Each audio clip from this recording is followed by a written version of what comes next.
उपमुख्यमंत्री झाल्यानंतर सुनेत्रा पवार यांचा आज पहिलाच दौरा.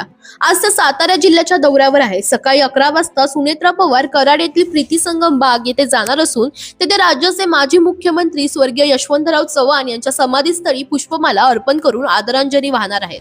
यानंतर दुपारी 11 वाजता त्या फलटणकडे रवाना होणार आहेत. फलटण तालुक्यातील लोणंद तरडगाव येथील रहिवासी पोलीस सुरक्षा रक्षक विदीप जाधव यांच्या निवासस्थानी जाऊन त्या कुटुंबियांची सांत्वनपर भेट घेणार आहेत.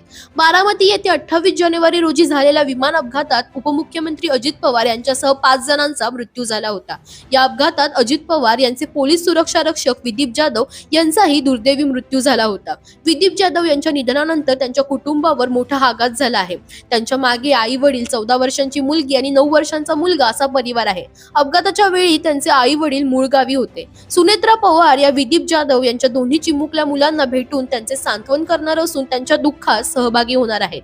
विदीप जाधव हे गेल्या 22 वर्षांपासून मुंबई पोलीस दलात कार्यरत होते आणि शेवटच्या श्वासापर्यंत त्यांनी आपल्या कर्तव्याचे पालन केले. विमानात अजित पवार यांच्यासह विदीप जाधव, पिंकी माई, पायलट कॅप्टन सुमित कपूर आणि कॅप्टन शांभवी पाठक होते. दुसऱ्यांदा धावपट्टीवर उतरण्याचा प्रयत्न करत असताना हा अपघात झाला आणि 5ही जणांनी आपला जीव गमावला. सांत्वनपर भेटीनंतर सुनेत्रा पवार पुन्हा बारामतीकडे रवाना होणार आहेत. दरम्यान तुम्हाला अशाच पॉलिटिक्स रिलेटेड अपडेट्स हव्या असतील तर इंडिया लीडरला फॉलो करायला विसरू नका.